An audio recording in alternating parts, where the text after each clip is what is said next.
tikman natin.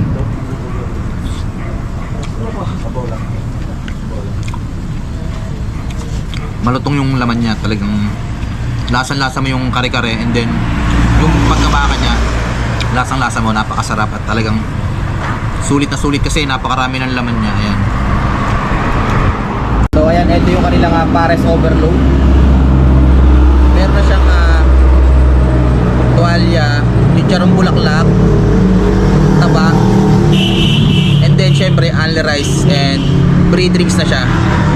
Napakaraming laman, talagang sobrang sulit ito. So tikman natin.